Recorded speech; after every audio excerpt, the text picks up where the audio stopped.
ओम ज्ञानतिमिरन्धस्य ज्ञानाञ्जनशलाकया चक्षुरुन्मीलितं येन तस्मै श्रीगुरुवे नमः। श्रीचैतन्यमनोभीष्टं स्थापितं येन भूतले स्वयं रूप कदा मह्यं ददाति सपदान्तिकम्। वन्देऽहं श्रीगुरो श्रीयुतपदकमलं श्रीगुरून् वैष्णवांश्च श्रीरूपं सग्रजातं सहगण रघुनाथान्वितं तं सजीवं साद्वैतं सावधूतं परिजनसहितं कृष्णचैतन्यदेवं श्रीराधा कृष्णपादान् सहगण ललिता श्रीविशाखान्वितांश्च।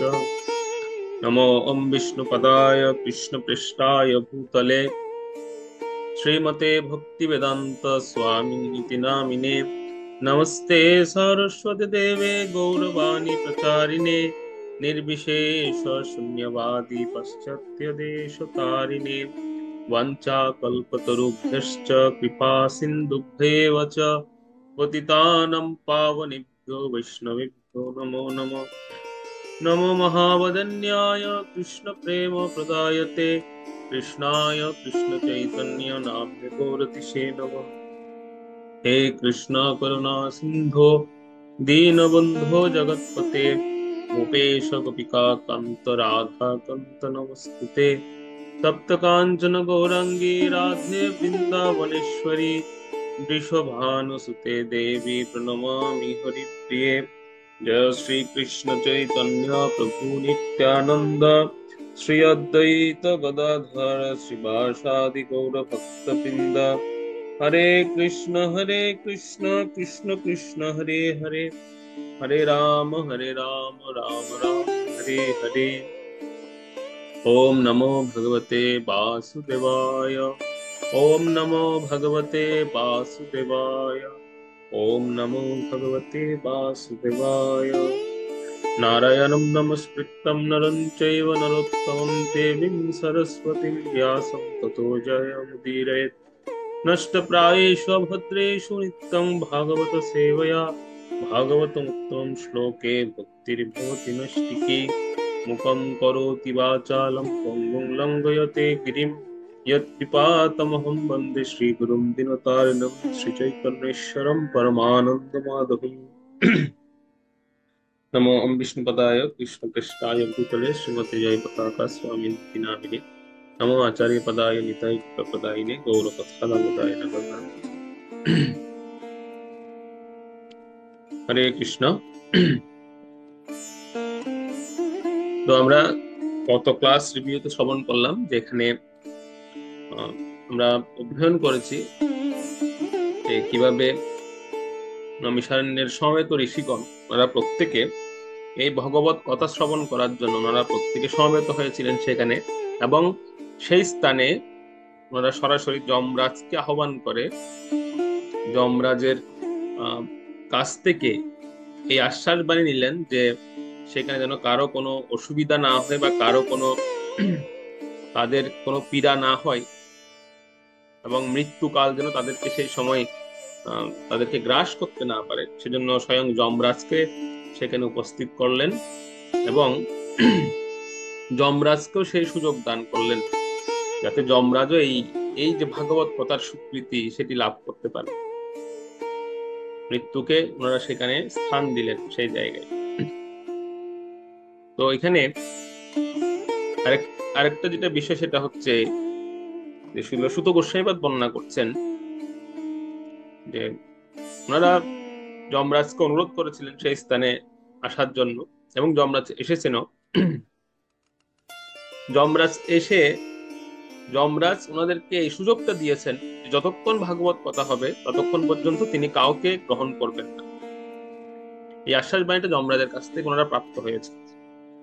তো সেটা বলতে গিয়ে সুত গোস্বামী তিনি এই কথাটাও বলছেন যে আমরা প্রত্যেকে আমরা এই সুযোগটা পেয়েছি, এটা আমাদের জন্য এই সুযোগ। যতক্ষণ আমরা ভাগবতের আশ্রয়ে থাকবো ততক্ষণ মৃত্যু বা মৃত্যুর যে একটা ভয়াবহতা এটা আমাদেরকে কখনোই গ্রাস করতে পারবে না, আমরা সর্বতভাবে সুরক্ষিত থাকবো সেক্ষেত্রে। কিন্তু সুত গোস্বামীপাদ বর্ণনা করছেন যে আমরা কতই দুর্ভাগা যে আমরা এরকম একটা সুযোগ পাওয়ার পরেও বা এরকম একটা আশ্বাস বাণী যমরাজের কাছ থেকে পাওয়ার পরেও আমরা সেই সুযোগটা আমরা কেউ গ্রহণ করি না, বা সেই সুযোগটা আমরা কেউ নিচ্ছি না। এটা তিনি বর্ণনা করছেন। অর্থাৎ 9 নম্বর শ্লোক থেকে, 9 নম্বর শ্লোকে তিনি সেই কথাটা বলছেন যে আমরা কতটা দুর্ভাগা যে আমরা সেই মহান সুযোগটা নিচ্ছি না। 9 নম্বর শ্লোকটা পড়ুন। হরে কৃষ্ণ। প্রথম স্কন্ধ 16 অধ্যায় শ্লোক নম্বর 9। মন্দস্য মন্দ প্রজ্ঞস্য বয়ো মন্দায়ুষস্য চ বৈ নিদ্রায়ারিয়তে নক্তম দিবা চ ব্যর্থ কর্মবিহ। অনুবাদ: স্বল্পবুদ্ধি এবং স্বল্প আয়ু বিশিষ্ট অলস মানুষেরা নিদ্রার দ্বারা তাদের রাত্রি অতিবাহিত করে এবং অর্থহীন কার্যকলাপে দিন অতিবাহিত করে। এখানে অনেক সময় আমরা ভগবানকে এক প্রকার অনেক সময় ব্লেম দিই। ভগবানকে আমরা এরকম বলি যে ভগবানের উদ্দেশ্যে বলি সরাসরি, যে ভগবানকে দোষারোপ করি, ভগবান চাই না যে আমি ভক্ত হই। এরকম অনেক সময় দেখবেন আপনি কাউকে হরিভক্তির কথা উপদেশ করছেন বা কাউকে ভক্ত হওয়ার জন্য উপদেশ করছেন, তখন সে সরাসরি আপনাকে বলে, প্রভু ভগবান চাই না আমি ভক্ত হই, ভগবান যদি চাইতো ঠিক আমি ভক্ত হয়ে যেতাম। এই কথাটা আপনারা কয়জন শুনেছেন জানি না, কিন্তু আমি অনেকজনের কাছ থেকে এটা শুনেছি যে প্রভু ভগবান চান না যে আমি, সেজন্যই তিনি আমাকে ভক্ত বানাচ্ছেন না। তিনি যদি চাইতেন তো আমি ভক্ত হয়ে যেতাম। এরকম সরাসরি ভগবানকে দোষারোপ করে, মানে সরাসরি ভগবানের উপরেই চালিয়ে দিই আমরা এটাকে।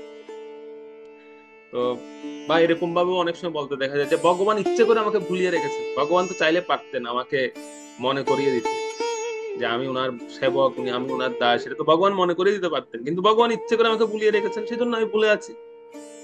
এরকম অনেক সময় ব্লেম আমরা ভগবানকে সরাসরি দিয়ে দিই। আবার আরো একটা শ্রেণীর লোক আছে যারা এভাবে বলেন যে ভগবান কত নিষ্ঠুর, যে প্রভু ভগবান কত নিষ্ঠুর, তিনি তো চাইলে পরমাত্ম রূপে আমাদের ভেতরে আছেন, যে আমরা এত কষ্ট পাচ্ছি উনি দেখতে পাচ্ছেন, উনি প্রত্যক্ষ উপলব্ধি করতে পারছেন, তারপরও আমাদেরকে তিনি সরাসরি আমাদের কষ্ট লাঘব করে আমাদেরকে নিতে আসছেন না কেন? এরকম ভাবে আমরা বলি ভগবান কত নিষ্ঠুর, আমরা কষ্ট পাই এটা তিনি চান মনে হয়, বা আমরা যে তো কষ্ট পাচ্ছি সেটা উনি দেখেও না দেখার মতো পরে আছেন, তার মানে ভগবান নিষ্ঠুর। আমরা এইভাবে কিন্তু ভগবান কোনো সময় ব্লেম দিই। তো আরে ভগবান আমাদেরকে নিতে চান না এই কথাটা বলাই হচ্ছে সবচেয়ে বড় অপরাধ, বা এটাই হচ্ছে সবচেয়ে বড় আমাদের নির্বুদ্ধিতা, বা আমাদের এটাকে বলা হয় অকৃতজ্ঞতা। এটা ভগবান আমাদের সবাইকে নিতে চান, আর নিতে চান বলেই এই শ্লোকে তাৎপর্যে প্রভুপাদ লিখেছেন যে তিনি সবচেয়ে যে বড় উপহার সেটি আমাদেরকে দান করেছে, আমাদেরকে নিতে চান বলে। সেই উপহারটা কি? সেই উপহারটা হচ্ছে মনুষ্য দেহ। নৃদেহ মাত্রম সুলভম সুদুর্লভম। ভাগবতে বলা হচ্ছে যে নৃদেহ মানে মানব দেহটা হচ্ছে সুলভ, কিন্তু এটা সুদুর্লভ। এটাতে সুলভ কি? এটাতে হরিভক্তি যাজন করে ভগবানের কাছে ফিরে যাওয়াটা সুলভ, নরদেহের মাধ্যমে, এই মনুষ্য দেহের মাধ্যমে সেই বিষয়টা সুলভ। কিন্তু এই দেহটা প্রাপ্ত হওয়া দুর্লভ, অত্যন্ত শুধু দুর্লভ না, সুদুর্লভম বলা হয়েছে। অথচ আমরা সেই সুদুর্লভ মানব দেহ পেয়ে, মনুষ্য দেহ পেয়ে আমরা কিন্তু এই সুযোগটাই কাজে লাগাচ্ছি। তো আমরা ভগবানকে কেন ব্লেম দিচ্ছি? ভগবানকে তো ব্লেম দেওয়ার প্রশ্নই আসে না, ভগবান চান আমরা ফিরে যাই, সেজন্য তিনি মনুষ্য দেহ দিয়েছেন। কিন্তু আমরা কি করছি না, আমরা সেই সুযোগটা নিচ্ছি না, সৎ ব্যবহার করছি না। যারা বুদ্ধিমান তারা করছেন, আর যারা অলস তারা করছেন না। তো একটা বাংলায় প্রবাদ আছে না, যে দেখবেন যে বসে খেলে রাজার ধনও ফুরিয়ে যায়, এরকম একটা বাংলায় প্রবাদ আছে। যদি আমরা বসে বসে খাই তাহলে দেখবেন সে যদি রাজার ধনও থাকে সে ধনটাও ফুরিয়ে যাবে। মানে এতটা যারা অলস ব্যক্তি তাদের জন্য এই কথাটা বলা হচ্ছে। তো আমরা যদি মানব দেহ পেয়ে আমরা যদি শুধু বলতে থাকি যে না ভগবান চাইলে হবে, ভগবান চাইলে হবে, ওটা হচ্ছে অলস ব্যক্তির কথা। ভগবান চাইলে হবে, আমাকে করতে হবে, আমাকে সামনে এগিয়ে দিতে হবে।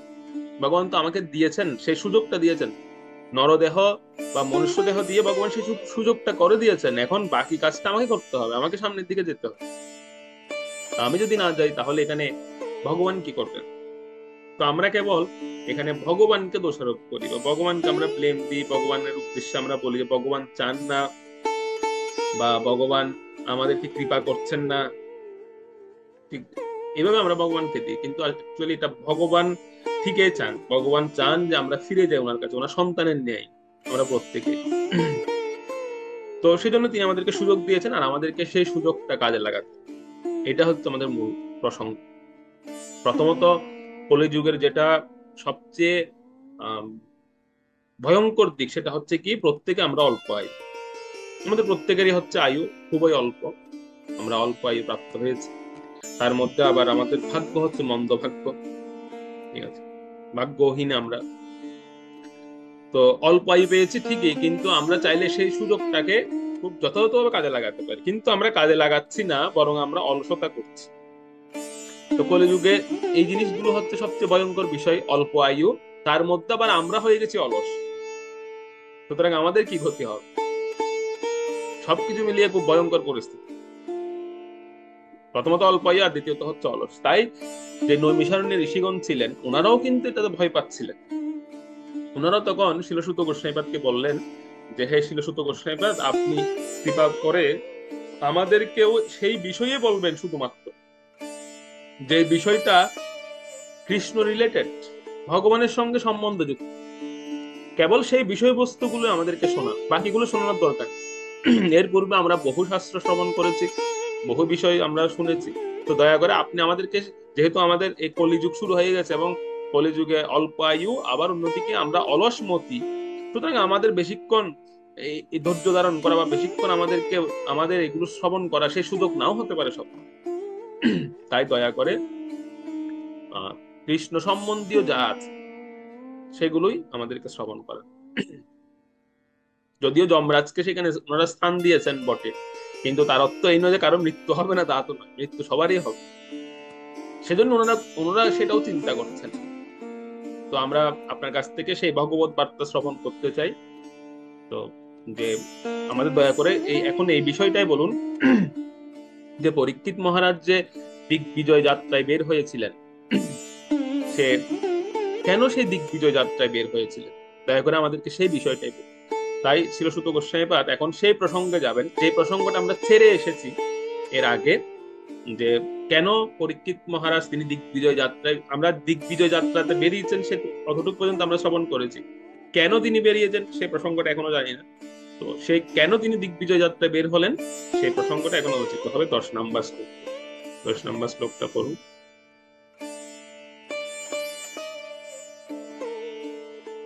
হরে কৃষ্ণ। শ্লোক নং 10।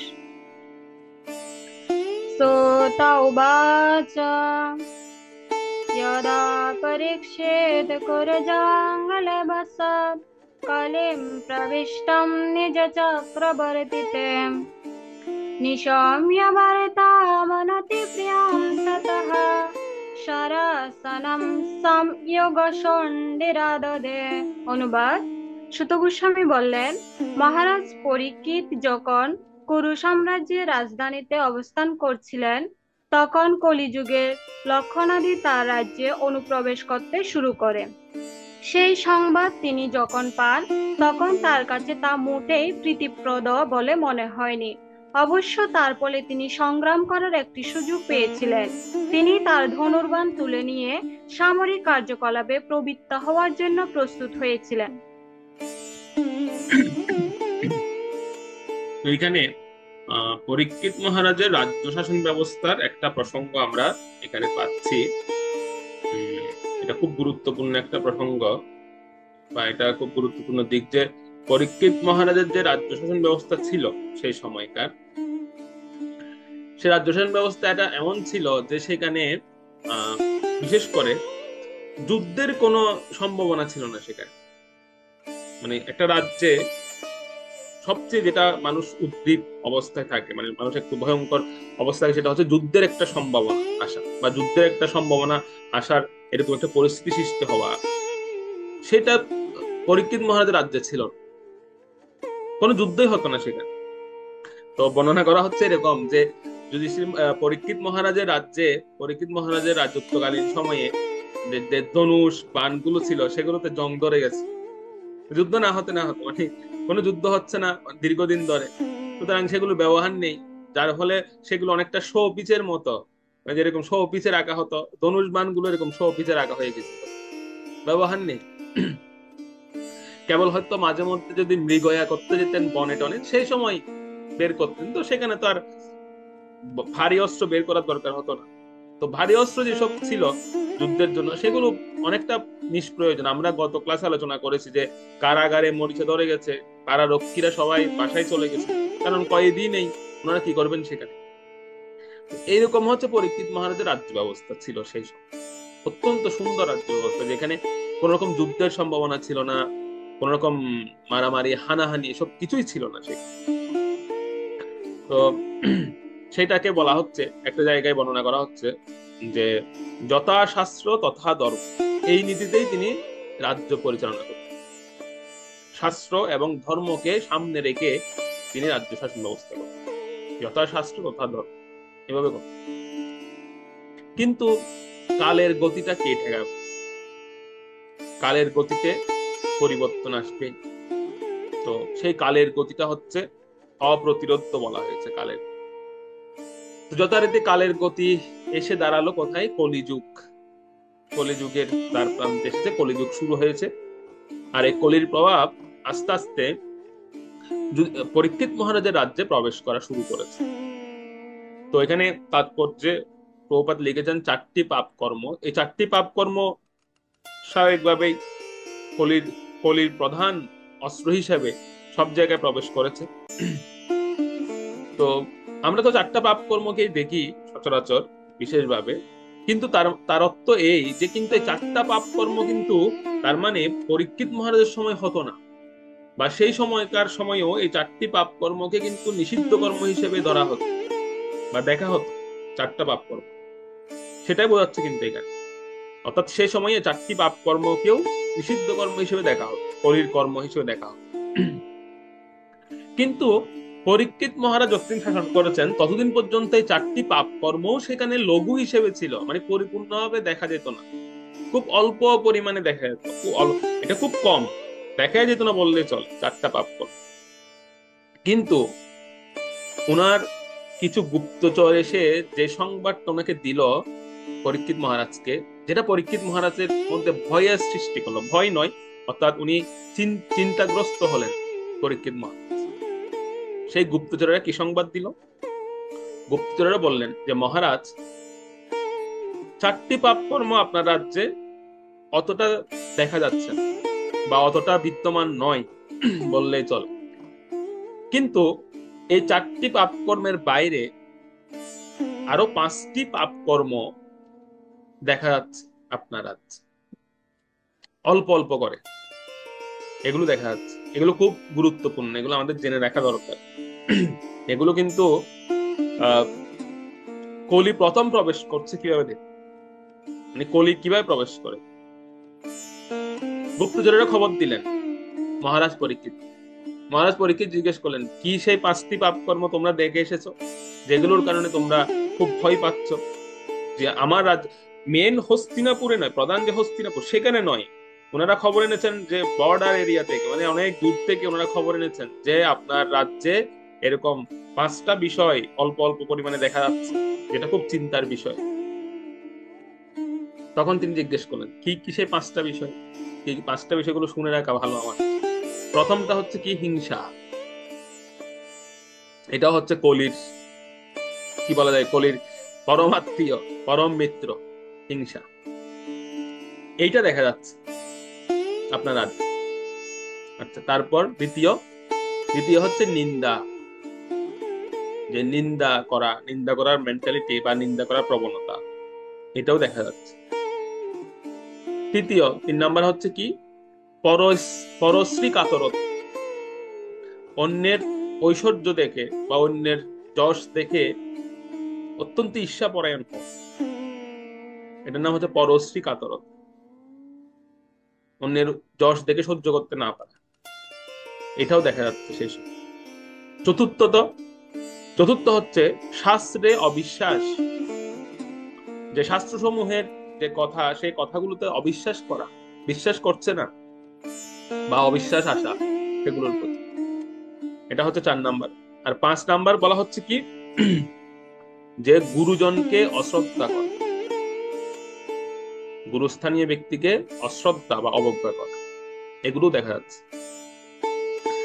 তো যদিও বলতে পারেন যে এগুলো তো দুর্যোধনের সময়ে ছিল, হ্যাঁ, তো দুর্যোধন সাক্ষাৎ মূর্তিমান কলি, তার সময় তো থাকবে এটা। কিন্তু দুর্যোধন যাওয়ার পরে যুধিষ্ঠির মহারাজ যখন তিনি আহ, রাজ্য রাজ্য শাসন ব্যবস্থা গ্রহণ করলেন, যুধিষ্ঠির মহারাজ যতদিন রাজ্য করেছেন ওনার রাজ্যে এই পাঁচটা বিষয়ও ছিল না, সম্পূর্ণ নির্মূল হয়ে গিয়েছিল। এবং এটা পরীক্ষিত মহারাজ অব্দি এই এই পরম্পরাটা চলে এসেছে, এগুলো ছিল না কারোর মধ্যে। কিন্তু এখন শোনা যাচ্ছে, পরীক্ষিত মহারাজ শুনছেন ওনার গুপ্তচরদের কাছ থেকে যে না, অল্প অল্প পরিমাণে এগুলো এখন রাজ্যের মধ্যে দেখা দিচ্ছে, যেটা পরীক্ষিত মহারাজকে খুব চিন্তায় ফেলে দিয়েছিল। সেই সময় উনি চিন্তাগ্রস্ত হন। এই পাঁচটা বিষয় কি কি? হিংসা, নিন্দা, পরস্ত্রী কাতরতা, শাস্ত্রে অবিশ্বাস এবং গুরুজনকে অবজ্ঞা করা, অশ্রদ্ধা করা। অনেক বক্তরাই বলে থাকেন অনেক সময়, আমি আমি শুনেছি, যেটা আমার কাছে অনেক কষ্ট লাগে, সেটা হচ্ছে যে অনেক বক্তারা বলে যে প্রভু কলিযুগ, এখন তো টুকটাক এসব হবে, এরকম অনেক সময় বক্তারা বলে থাকে। যখন বক্তাদেরকে বলি যে, বা আমরা যখন এরকম আলোচনা করি যে এইসব বিষয়গুলো দেখা যাচ্ছে এখন কি করা যায়, বা আমরা যখন একটু চিন্তা করি, তখন কিছু কিছু বক্তারা বলতে শুনেছে এরকম যে প্রভু কলিযুগ তো, এগুলো টুকটাক হবে বা এগুলো টুকটাক দেখা দিবে, এরকম কিন্তু অনেক সময় বলে বক্তারা। তো এই কথা কিন্তু ঠিক নয়। আমরা এই কথাটা বলার অর্থ হচ্ছে, তার মানে আমরা এগুলোকে উৎসাহ দিচ্ছি, আমরা এগুলোকে মেনে নিচ্ছি যে না, কলিযুগ তো, এখন ভক্তদের মধ্যে এগুলো থাকবে। এটার অর্থ মানে আমরা মেনে নিচ্ছি, কিন্তু এটাকে আমরা সাই দিচ্ছি না। আমাদের মেন্টালিটি কখনো এরকম হওয়া উচিত নয়। তাৎপর্যে প্রভুপাদ একদম এটাকে খণ্ডন করে দিয়েছেন সুন্দর উপমা দিয়ে, খুব সুন্দর উপমা দিয়ে খণ্ডন করেছেন তাৎপর্য। আমরা যদি এই শ্লোকের তাৎপর্যটা একটু দেখি, দেখবেন ওখানে প্রভুপাদ এত সুন্দর উপমা দিয়ে খণ্ডন করেছেন। সেখানে প্রভুপাদ কি বলছে একটু দেখি।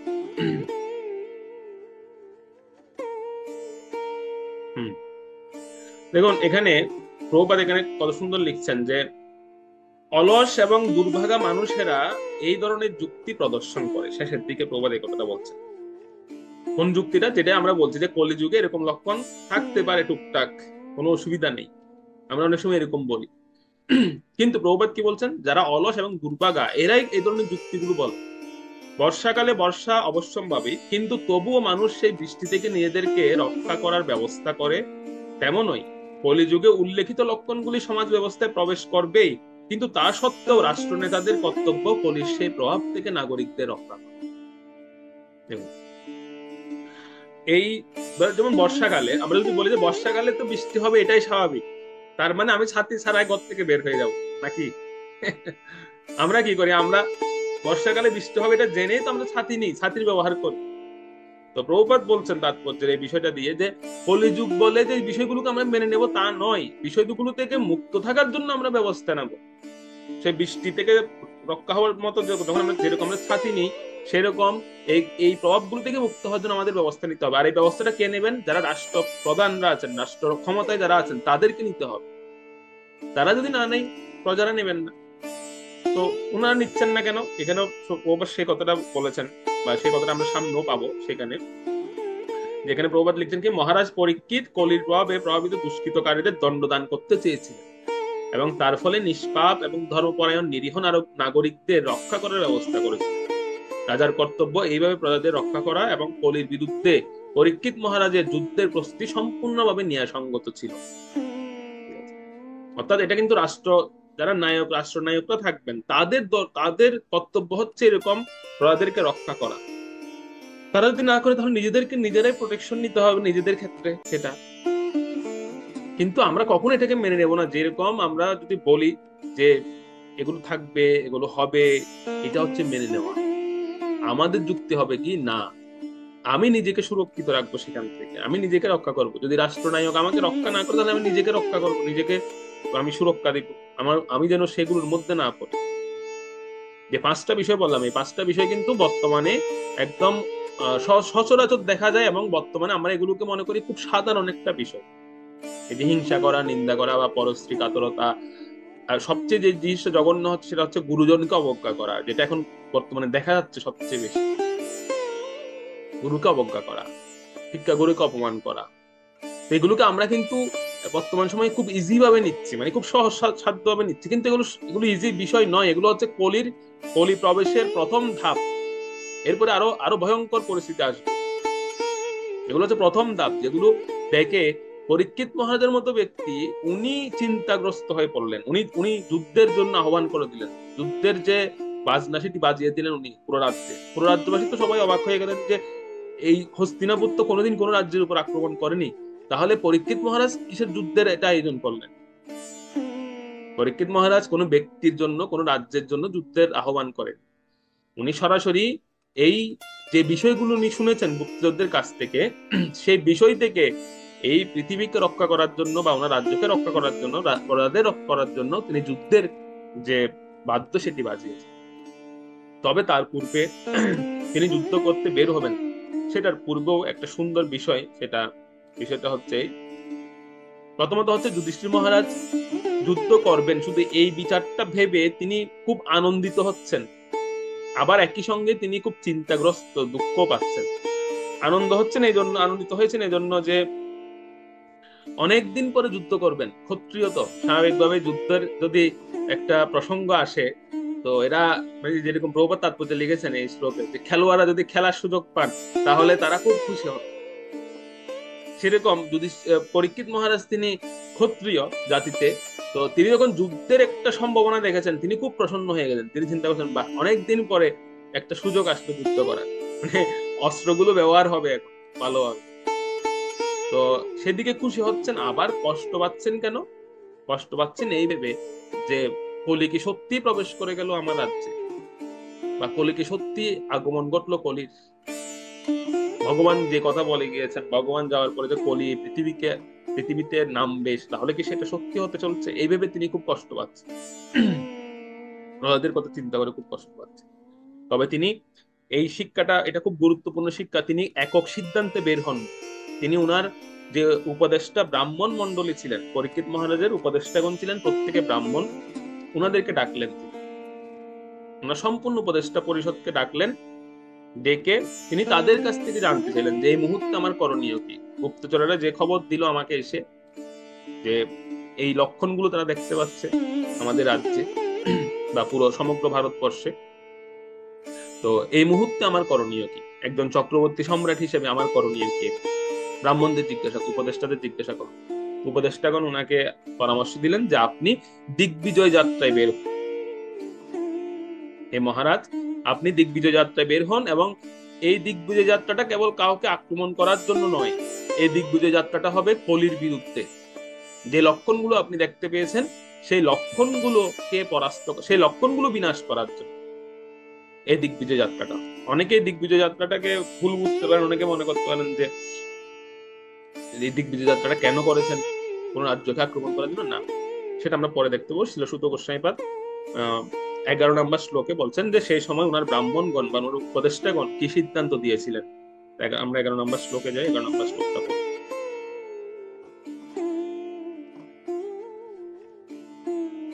হরে কৃষ্ণ। স্বলং কৃতং শ্যামাতুরঙ্গযুজিতং রথং মৃগেন্দ্রধ্বজমাশ্রিতঃ পুরাৎ ধৃতো রথস্বদ্বিপপত্তিযুক্তয়া স্বসেনয়া দিগ্বিজয়ায় নির্গতঃ। অনুবাদ: মহারাজ পরীক্ষিত রথী, অশ্বারোহী, গজ এবং পদাতিক সৈন্য পরিবৃত হয়ে কৃষ্ণবর্ণ অশ্বচালিত এবং সিংহ চিহ্নিত ধ্বজা শোভিত রথে চড়ে দিগ্বিজয়ের উদ্দেশ্যে নগরী থেকে বাহির হলেন। হরে কৃষ্ণ। তো পরীক্ষিত মহারাজকে তখন ওনার উপদেষ্টাগণ সিদ্ধান্ত দিলেন যে মহারাজ, আপনি চতুরঙ্গ সেনা সৃষ্টি করুন, চতুরঙ্গ সেনা সজ্জিত করুন। চতুরঙ্গ সেনা, এটা খুব সুন্দর একটা শব্দ। চতুরঙ্গ সেনা মানে কিরকম, যে রথ, অশ্ব, গজ এবং পদাতিক, এরা 4 শ্রেণী। রথ, অশ্ব, গজ এবং পদাতিক, এই 4টা শ্রেণীর 4টা দিককে রক্ষা করবে। মাঝখানে থাকবেন কে? মহারাজ। যিনি সম্রাট তিনি হচ্ছেন মাঝখানে থাকবেন, আর চারপাশে বা চারদিকে পূর্ব, পশ্চিম, উত্তর, দক্ষিণে এই 4 শ্রেণীর যোদ্ধারা থাকবেন। কেউ রথারোহী, কেউ অশ্বারোহী, কেউ গজারোহী এবং কেউ বা পদাতিক। তো এই যে সজ্জা করা, এটার নাম হচ্ছে চতুরঙ্গ সেনা সজ্জা। তো ব্রাহ্মণরা ওনাকে বললেন যে মহারাজ, আপনি চতুরঙ্গ সেনা সজ্জিত করুন এবং দিগ্বিজয় যাত্রায় বের হন। এই চতুরঙ্গ সেনা তিনি এটার একটা রূপক অর্থ আছে। চতুরঙ্গ সেনা কেন সৃষ্টি, আগেরকার রাজারা কেন চতুরঙ্গ সেনা সাজাতেন? কারণ আমাদের যখন বিপদ আসে বা আমাদের উপর যখন বিভিন্ন বিষয়ে প্রভাব আসে, বা কোনো খারাপ প্রভাব আমাদের উপর পড়ে, তখন সেটা কিন্তু চারদিক থেকে আসে, চতুর্পাশ থেকে আসে। তো কলির যে প্রভাব তখন শুরু হয়েছিল, এটাও কিন্তু চতুর্দিক থেকে আক্রমণ করেছে, চারদিক থেকে। সেজন্য মহারাজ পরীক্ষিত তিনি চতুরঙ্গ সেনা সৃষ্টি করলেন, অর্থাৎ ওনার চারপাশেই তিনি সেনা সজ্জিত করে তিনি অত্যন্ত জাঁকজমক ভাবে তিনি যাত্রা করলেন দিগ্বিজয়ের জন্য, অর্থাৎ যাতে কলিকে চারদিক থেকেই ব্যর্থ করা যায়, কলির যে প্রভাব সে যেন চতুর্দিক থেকে ব্যর্থ করে দেওয়া যায়, সেজন্য তিনি চতুরঙ্গ সেনা সৃষ্টি করেছিলেন সেসব। কারণ শান্তির স্থান হস্তিনাপুর আদি পরীক্ষিত মহারাজের যে রাজ্য বিস্তার ছিল, আমরা সামনে দেখবো কোথায় কোথায় ওনার রাজ্য বিস্তার ছিল। তো সেই রাজ্যের মধ্যে সেটা রাজ্যটাকে বলা হতো শান্তির রাজ্য, সেটা শান্তির স্থান। কিন্তু সেই শান্তির স্থানে এখন অশান্তি বিরাজ করবে, এটা তো পরীক্ষিত মহারাজ মেনে নিতে পারেন না। সেজন্য তিনি চতুরঙ্গ সেনা সৃষ্টি করে তিনি যাত্রা শুরু করেন। তো ঋষিগণ যখন এই বিষয়টা শুনলেন, তো ওনারা তখন আরেকটা বিষয় শুনতে চাইলেন, যে ওনারা শুধু গোস্বামীপাদ প্রশ্ন করলেন গৌণভাবে। ওনারা প্রশ্ন করলেন যে হে গোস্বামীপাদ, পরীক্ষিত মহারাজের যে দিগ্বিজয় যাত্রা, এই যাত্রাটা কি আক্রমণাত্মক যাত্রা ছিল, নাকি এটা কেবল কলিকে পরাভূত করার যাত্রা ছিল? এই প্রশ্নটা ঋষিগণ করলেন ছিল শুধু গোস্বামীপাদ। এটা আমাদেরও প্রশ্ন, বা এটা আমরাও জানতে চাই যে আসলে পরীক্ষিত মহারাজের যাত্রাটা কেমন ছিল, আর কোন কোন দেশে বা তিনি গিয়েছেন, সেই প্রসঙ্গটাও আমরা জানতে চাই। তো যখন এই প্রশ্নটা করলেন, তখন তার উত্তরে 12 নম্বর শ্লোকে ছিল সুত গোস্বামীপাদ তিনি উত্তর দিচ্ছেন যে পরীক্ষিত মহারাজ সে সময় কোথায় গিয়েছিলেন এবং ওনার যাত্রাটা মূলত আক্রমণাত্মক ছিল নাকি এটা কেবলমাত্র কলিকে পরাস্ত করার জন্য ছিল, সেটাই বর্ণনা করা হচ্ছে। 12 নম্বর শ্লোকে যাই আমরা, করুন। শ্লোক 12। ভদ্রাশ্বং কেতুমালং চ ভারতং চতুরান কুরুন কিম পুরুষাধীনে বর্ষাণি বিজিত্য জগৃহে বলিম। অনুবাদ: মহারাজ পরীক্ষিত ভদ্রাশ্ব, কেতুমাল ভারত, উত্তর পুরুজাঙ্গল, কিমপুরুষ ইত্যাদি পৃথিবীর সমস্ত অংশ বা বর্ষ জয় করে সেই সমস্ত দেশে শাসকদের কাছ থেকে উপঢৌকনাদি আদায় করেছিলেন। তো উত্তরে সুত গোস্বামীপাদ তিনি বর্ণনা করছেন যে না, পরীক্ষিত মহারাজের যে যাত্রা ছিল সেটি কখনোই আক্রমণাত্মক বা হিংসাত্মক যাত্রা নয়। পরীক্ষিত মহারাজের দিগ্বিজয় যাত্রা এটি হিংসাত্মক ছিল না, সেটি কোনো দেশ বা কোনো রাজ্যকে আক্রমণ করার বাসনায় তিনি সে যাত্রা করেননি। তো তিনি কেবল দেশ এবং রাজ্যকে সুরক্ষার জন্যই যাত্রা করেছেন, কলির হাত থেকে এই দেশ এবং রাজ্যকে সুরক্ষা দেওয়ার জন্যই পরীক্ষিত মহারাজের এই যাত্রাটা ছিল, কলি যেন আসতে না পারে, এটাই ছিল পরীক্ষিত মহারাজের মূল উদ্দেশ্য। এবং সেটা আমরা এখানে দেখতে পাই, প্রত্যেক রাজ্যের যে নরপতিগণ বা রাজাগণ ছিলেন, ওনারা পরমানন্দে পরীক্ষিত মহারাজকে বরণ করে নিয়েছেন, অত্যন্ত আনন্দের সহিত ওনারা সবাই বরণ করে নিয়েছেন পরীক্ষিত মহারাজকে সেই সময়, এবং ওনার আনুগত্য স্বীকার করে নিয়েছিলেন বিনা বাধায়, কোনো যুদ্ধ করতে হয়নি। ওনারা বলছেন আমরা এমনিতে আপনার অনুগত, আপনার এরকম সেনাবাহিনী নিয়ে আসার কোনো দরকার, আমরা প্রত্যেকে আপনার অনুগত প্রত্যেকে। এবং যথেষ্ট পরিমাণ ওনাকে উপহার সামগ্রী দান করলেন, প্রত্যেকে নিজের থেকে, আগে থেকে ওরা উপহার নিয়ে দাঁড়িয়ে আছেন পরীক্ষিত মহারাজের জন্য, যে পরীক্ষিত মহারাজ আসছেন। এই খবর যে রাজ্যে পৌঁছাচ্ছে, প্রত্যেকে রাজ দুয়ারে এসে ওনাদের যে রাজকোষ থেকে নানা রকম উপহার উপটোকনাদি নিয়ে ওনারা প্রত্যেকে দাঁড়িয়ে আছেন দেওয়ার জন্য। কেন? এবং শুধু দিচ্ছিলেন তা নয়, ওনারা সাথে সাথে এটাও বলতে লাগলেন যে আমরা অত্যন্ত ভাগ্যবান, আমরা অত্যন্ত গৌরবান্বিত, আমরা অত্যন্ত সুকৃতিবান। কেন? যে আমরা আপনার মতো একজন হরিভক্ত রাজা পেয়েছি। এবং আপনার মতো একজন হরিভক্ত রাজার অধীনে আমরা রাজত্ব করছি এখানে। আমরা প্রত্যেকেই পরীক্ষিত মহারাজের অত্যন্ত যশোগান করতে লাগলো, যা বিষ্ণু পুরাণে খুব সুন্দরভাবে বর্ণনা আছে যে পরীক্ষিত মহারাজ কিভাবে পৌঁছেছিলেন সে রাজ্যগুলোতে। যদিও এখানে খুব সংক্ষিপ্তভাবে বর্ণনা আছে, কিন্তু বিষ্ণু পুরাণে এর বিশদ বর্ণনা আছে। আপনারা যদি বিষ্ণু পুরাণ কখনো পড়েন সেখানে দেখবেন খুব সুন্দর বর্ণনা। পরীক্ষিত মহারাজ যখন কিমপুরুষ বর্ষে যাচ্ছেন, কেতুমাল বর্ষে যাচ্ছেন, সেখানের বাসিন্দাগণের বয়স কিরকম, তাদের রূপ কেমন, তারা দেখতে কেমন ছিলেন, তারা প্রত্যেকে কিভাবে ওনাকে স্বাগত জানিয়েছেন, খুব সুন্দর বর্ণনা আছে সেখানে বিষ্ণু পুরাণ এই প্রসঙ্গটা। তো ওনারা প্রত্যেকে স্তুতি করছিলেন পরীক্ষিত মহারাজের। আসলে কোন দেশে বা কোন রাজ্যে একজন ভালো ভক্ত থাকা বা ভক্ত রাজা থাকা, এটা হচ্ছে সেই দেশের জন্য অত্যন্ত মঙ্গল বা সেই রাজ্যের জন্য অত্যন্ত মঙ্গল। ভগবানের কৃপা দৃষ্টি সর্বক্ষণ বিরাজ করে তার উপর, সেই রাজ্যের উপর সর্বক্ষণ বিরাজ করে।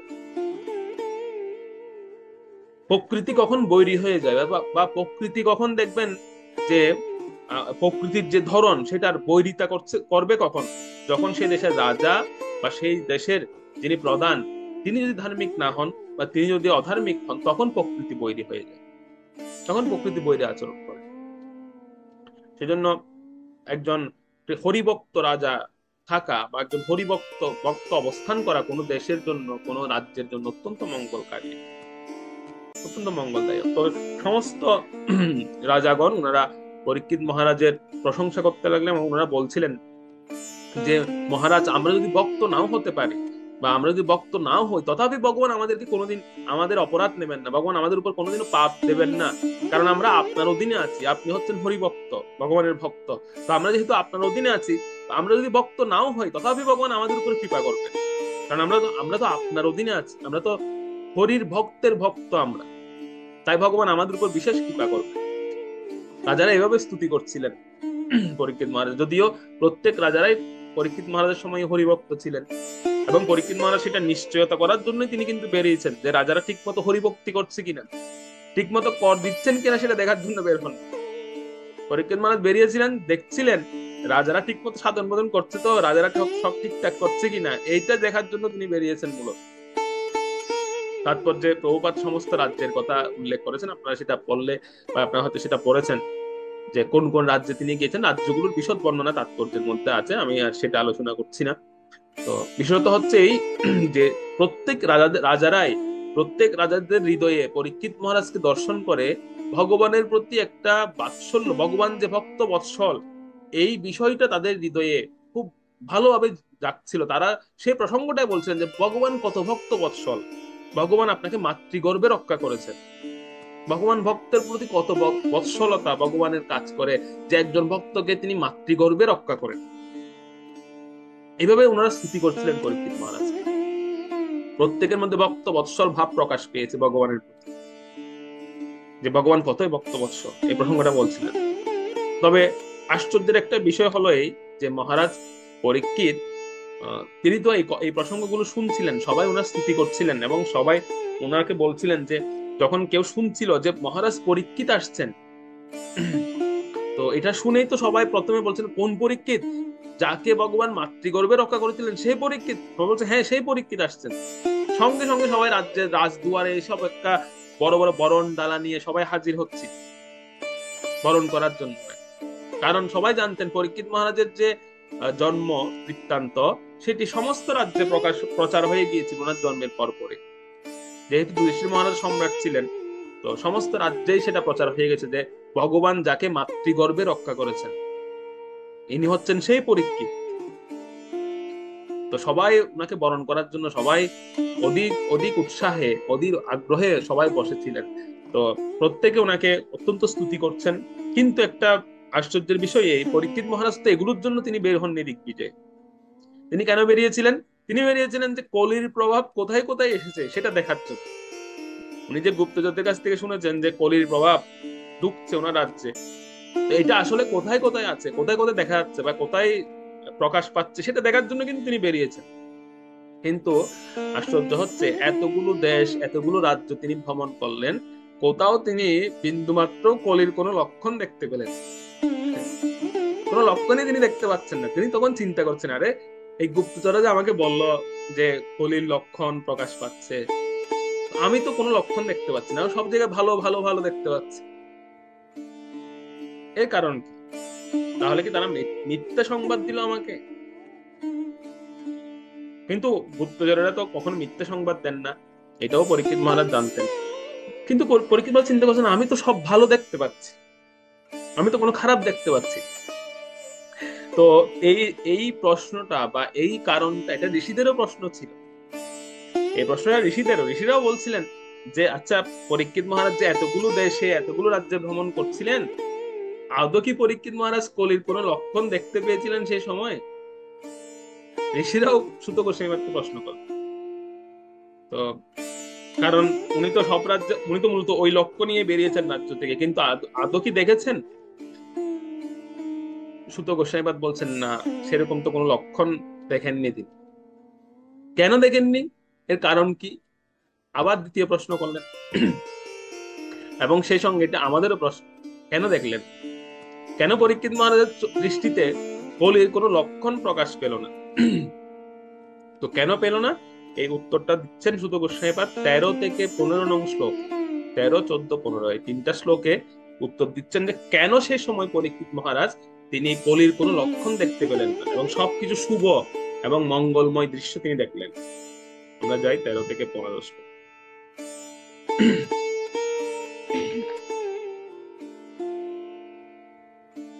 তত্র তত্রোপশৃण्वनः स्वपूर्वेषां महात्मनां प्रगीयमानं च यशः कृष्णमाहात्म्यसूचतम् आत्मानं च पवित्रातं श्वत्थं नोऽस्त्रतेजसः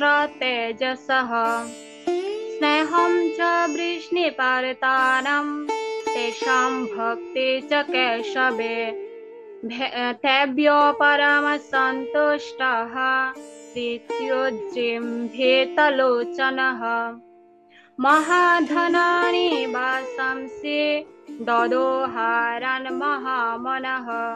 অনুবাদ: রাজা যেখানে গিয়েছিলেন সেখানেই তার মহান ভগবত ভক্ত পূর্বপুরুষদের এবং শ্রীকৃষ্ণের মাহাত্ম্য শ্রবণ করেছিলেন। তিনি নিজেও কিভাবে অশ্বত্থামার অস্ত্রের প্রচন্ড তেজরশ্মি থেকে রক্ষা পেয়েছিলেন সে কথাও শ্রবণ করেছিলেন। লোকে তার কাছে বৃষ্ণি এবং পিতার বংশধরদের কেশবের প্রতি গভীর স্নেহ এবং ভক্তির কথাও বলত। এই প্রকার মহিমা কীর্তনকারীদের তিনি প্রতি অত্যন্ত প্রসন্ন হয়ে মহারাজ গভীর তৃপ্তি সহকারে তার চক্ষুদ্বয় উন্মীলিত করেছিলেন এবং মহাবদান্যতা সহকারে তাদের অতি মূল্যবান কণ্ঠহার এবং বসন দান করেছিলেন। তো প্রথম এই শ্লোকের প্রথম লাইনেই তার প্রথম লাইনে সুত গোস্বামীপাদ বলে দিয়েছেন যে রাজা যেখানেই গিয়েছিলেন সেখানেই তার মহান ভগবত ভক্ত পূর্বপুরুষদের এবং শ্রীকৃষ্ণের বিশেষত মাহাত্ম্য শ্রবণ করেছিলেন। তো কেনই বা কলির প্রভাব দেখবেন তিনি, কেনই বা কলির প্রভাব আসবে? প্রথমেই বলে দিচ্ছেন সুত গোস্বামীপাদ যে কারণটা হচ্ছে এই, প্রত্যেকেই মহারাজ পরীক্ষিত আসছেন এই সংবাদটা পাওয়া মাত্রই, আগমনের সংবাদ পাওয়া মাত্রই সকলে কৃষ্ণ কথা আলোচনা করা শুরু করে দিয়েছে। ওই যে বললাম, পরীক্ষিত মহারাজের আগমন শোনা মাত্র সবাই জিজ্ঞেস করছে কোন পরীক্ষিত? তখন সভাসদরা বলছিল সেই পরীক্ষিত যাকে ভগবান মাতৃগর্ভে রক্ষা করেছে। তাহলে কৃষ্ণ কথা শুরু হয়ে গেছে। কিভাবে রক্ষা করেছেন? অনেকে তো হয়তো পুরো প্রসঙ্গ জানতেন না, তো অনেকে জিজ্ঞেস করছিলেন আচ্ছা কিভাবে রক্ষা করেছেন। তখন এবার সেই সবাই যারা প্রবীণ ব্যক্তিরা ছিলেন তারা বলা শুরু করেছে কিভাবে ভগবান রক্ষা করেছেন। তার মানে পুরো কৃষ্ণ কথা শুরু হয়ে গেছে তখন। আর এই কৃষ্ণ কথার প্রভাব এমনই, আসলে পরীক্ষিত মহারাজের জন্মটাই এমন, ওনার জন্মটাই হচ্ছে কৃষ্ণ কেন্দ্রিক, ওনার জন্ম কথাটাই কৃষ্ণ কেন্দ্রিক, মানে কৃষ্ণ রিলেটেড। কোন কোন রাজ্যে এরকম বর্ণনা আছে, কোন কোন রাজ্যে তো ভাগবত সপ্তাহ শুরু হয়ে গেছে, পরীক্ষিত মহারাজ আসবেন। ওনারা বলছেন 7 দিন ধরে আমরা কি করবো, মানে ধরুন কোন রাজ্যে খবর পৌঁছেছে যে মহারাজ পরীক্ষিত এখানে পৌঁছাতে 7 দিন সময় লাগবে, তো ওনারা বলছেন 7 দিন আমরা কি করবো, 7 দিন ভাগবত কথা হোক, 7 দিন ভগবানের কথা হোক। 7 দিন ধরে ভাগবত সপ্তাহ করছে, কৃষ্ণ কথা বলছে। কারণ ওনারা রাজারা বলছিলেন যে আমরা তো পরিপূর্ণভাবে হয়তো অনেকে জানি না উনি কিভাবে জন্ম নিয়েছেন, কিভাবে ভগবান ওনাকে, সবচেয়ে বড় ইন্টারেস্টিং বিষয়টা হচ্ছে ভগবান ওনাকে মাতৃগর্ভে রক্ষা করেছিলেন, এই প্রসঙ্গটাই সবাই শুনতে চাচ্ছিলেন সেই সময়। তো সেই কারণে ইচ্ছাই হোক বা অনিচ্ছাই হোক সবাই কৃষ্ণ কথা আলোচনা করছিলেন, সবাই মহারাজ পরীক্ষিতের কথা আলোচনা করছিলেন, আর যার ফলে পুরো রাজ্যময় একটা হরি কথা বা কৃষ্ণ কথা শুরু হয়ে গিয়েছে। মহারাজের কথা যারাই শুনছিলেন বা ওনার জন্মবৃত্তান্ত যারা আলোচনা করছিলেন প্রত্যেকেই কৃষ্ণময় হয়ে যাচ্ছিলেন বা কৃষ্ণ কেন্দ্রিক ওনার কথাটা হচ্ছিল, ভগবানকে স্মরণ হচ্ছিল, প্রত্যেকের অটোমেটিক্যালি স্মরণ করছিলেন সবাই, এবং প্রত্যেকে খুব প্রশংসা করছিলেন ওনার জন্মের, যে যাকে ভগবান সুরক্ষা প্রদান করেন গর্ভকালীন সময়ে, তিনি তো সাধারণ কেউ নন আর, বা তিনি সাধারণ কেউ হতেও পারেন। এভাবে প্রত্যেকেই কৃষ্ণ কথায় প্রত্যেকের অতিবাহিত হচ্ছিল, রাজ্যে যারা ছিলেন প্রত্যেকে। তো এভাবেই পরীক্ষিত মহারাজের যে জন্ম, সেটা জন্ম কথা প্রত্যেকে শ্রবণ করতে করতে প্রত্যেকের রাজ্যে কৃষ্ণময় বা ভগবত উৎসব, কোন কোন রাজ্যে কেউ কেউ নন্দ উৎসবের মতো উৎসব করছিল পরীক্ষিত মহারাজ জন্মকে কেন্দ্র করে, ওনারা নন্দ উৎসব করছেন, এরকম সেই রাজ্যে সেরকম প্রভাব হচ্ছিল বা সেরকম আমরা দেখতে পাই, সেরকম ওনারা করছিলেন। তো রাজারা অত্যন্ত বন্দনা করছিলেন পরীক্ষিত মহারাজকে, কীর্তন হচ্ছিল, পাঠ হচ্ছিল বিভিন্ন রাজ্যে। তো সমস্ত দেশগুলো কৃষ্ণময় বা ভগবতময় যে পরিবেশ, সেই সময় সেরকম পরিবেশ হয়ে গিয়েছিল সেই সময়। তো যদি কোনো রাজ্যে এরকম কীর্তন হয়, পাঠ হয়, ভগবতময় পরিবেশ হয়ে যায়, তাহলে সেই রাজ্যে কলি প্রবেশ করবে কিভাবে? সুত গোস্বামীপাদ বললেন, সুত গোস্বামীপাদ বললেন যে এই জন্যই কলি প্রবেশ করতে পারছিল না। আর মহারাজ পরীক্ষিত সব জায়গায় শুভ শুভ লক্ষণ দেখছিলেন, সব জায়গায় মঙ্গলময় দৃশ্য দেখছিলেন। এই কারণে দেখছিলেন যে যে রাজ্যে সবসময় হরি কথা হচ্ছে, সবসময় ভগবানের কথা হচ্ছে, পরীক্ষিত মহারাজের জন্ম বৃত্তান্তের কথা হচ্ছে, কৃষ্ণ কেন্দ্রিক কথা হচ্ছে, সেখানে কলিত প্রবেশ করার কথাই নেই, কলিত প্রবেশ করতেই পারবে না, সেখানে কোনো অবস্থাতে পারবে না। এই কথাটা সুত গোস্বামীপাদ এইভাবে বুঝালেন তাদের, যে যেহেতু সমস্ত দেশগুলো কৃষ্ণময় হয়ে গিয়েছিল। এবং আরেকটা সবচেয়ে বিষয় যেটা হচ্ছে পরীক্ষিত মহারাজের স্বাগত বন্দনা এখানে বলা হয়েছে। পরীক্ষিত মহারাজ যখন কোন রাজ্যে গিয়ে প্রবেশ করছিলেন, তো ওনাকে সমস্ত রাজারা যে স্বাগত বন্দনা করছিলেন, অর্থাৎ উনি যখন উনি দুয়ারে এসেছেন, সঙ্গে সঙ্গে সমস্ত রাজারা এসে ওনাকে স্বাগত জানাচ্ছেন এবং ওনার বন্দনা করছিলেন। এই স্বাগত বন্দনাটা খুব গুরুত্বপূর্ণ। এবং কোনো বৈষ্ণব যদি আমাদের গৃহে আসে, তো বৈষ্ণবকে আমরা কিভাবে আপ্যায়ন করবো? উনি যখন দরজায় দুয়ারে এসে দাঁড়াবেন, তখন ওনাকে অভ্যর্থনা জানাতে হবে এবং ওনার বন্দনা করতে হবে, যেটার নাম হচ্ছে স্বাগত বন্দনা করা। তো এটা খুব গুরুত্বপূর্ণ, তবে এটা আর্টিফিশিয়ালি নয়, এটা হৃদয় থেকে আসতে হবে। প্রভুপাদ তাৎপর্যে লিখেছেন, খুব সুন্দর প্রসঙ্গ, তাৎপর্যের শেষের দিকে প্রভুপাদ এই কথাটা লিখেছেন যে সেই সময়ের স্বাগত বন্দনা আর এখনকার সময়ের স্বাগত বন্দনার মধ্যে বেশ কিছু পার্থক্য আছে। পার্থক্যটা হচ্ছে কি, যে এখানে বিষয়টা হচ্ছে এরকম যে এখনকার সময়েও আমরা স্বাগত বন্দনা করি। আমি একটু তাৎপর্যের শেষে দেখাচ্ছি আপনাদের, দেখলে বুঝতে পারবেন যে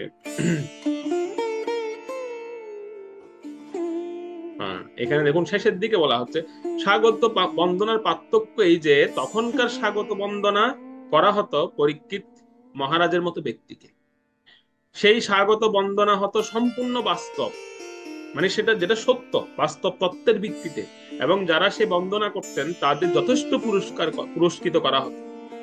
যেরকম পরীক্ষিত মহারাজ পুরস্কৃত করছিলেন সবাইকে এক এক করে যারা বন্দনা করছিলেন তাদের।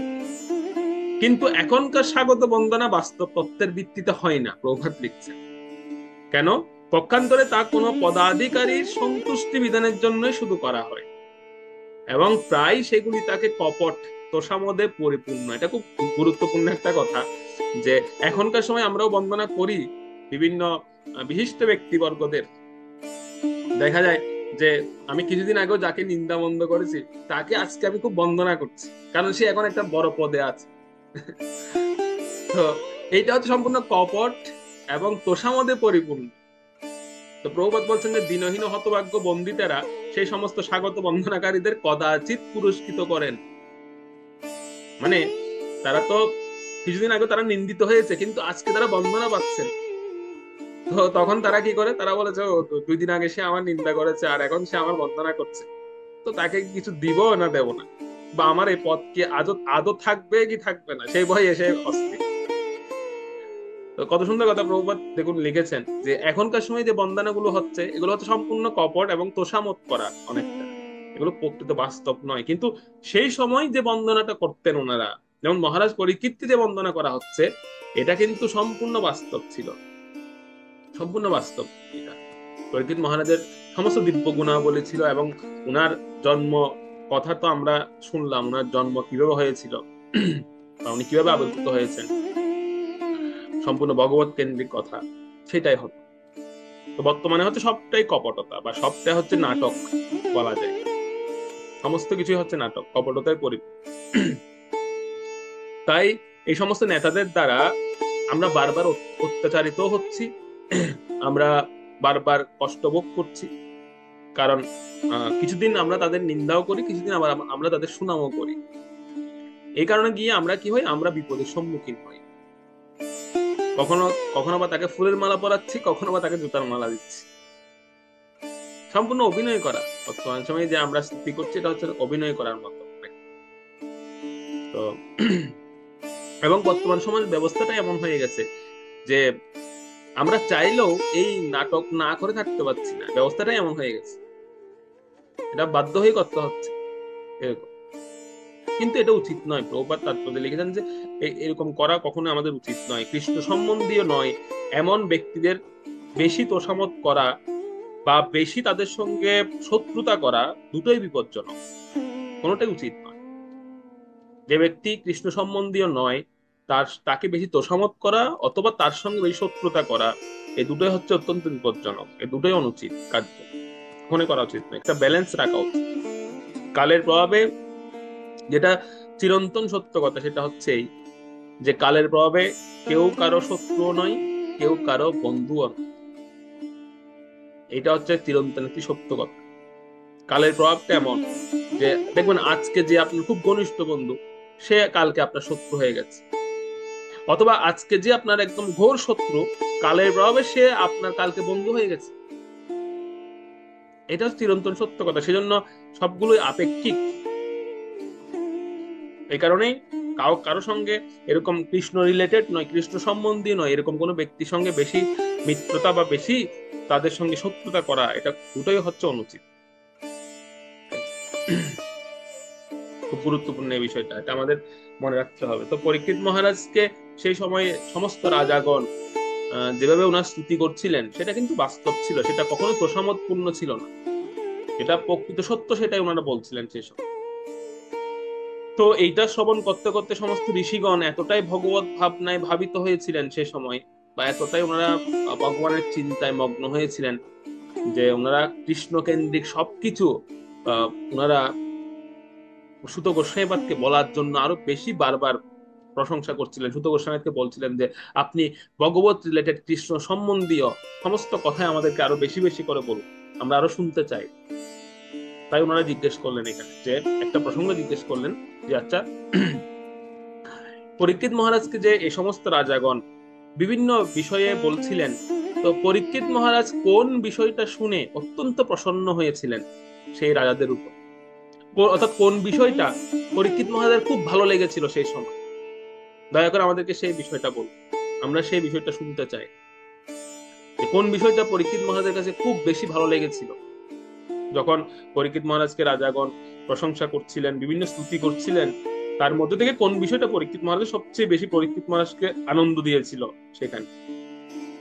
তো সেটার উত্তর দিতে গিয়ে আসলে সেই এই খুশি করার বিষয়টাই জন্য আসছে এখানে, ঋষিরা এই জন্য জানতে চাচ্ছিলেন যে কোন বিষয়টা পরীক্ষিত মহারাজকে আনন্দ দিয়েছেন, কারণ পরীক্ষিত মহারাজ যেহেতু হরিভক্তরা ছিলেন, তো কৃষ্ণ সম্বন্ধীয় বিষয় তো ওনার আনন্দ লাগবে, সেজন্য কৃষ্ণ কথা শোনার জন্যই ঋষিগণ এই প্রশ্নটা করলেন যে কোন কথাটা পরীক্ষিত মহারাজের সবচেয়ে বেশি ভালো লেগেছে।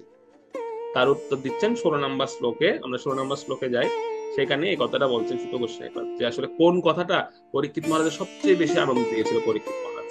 পড়ুন 16 নম্বর। হরে কৃষ্ণ।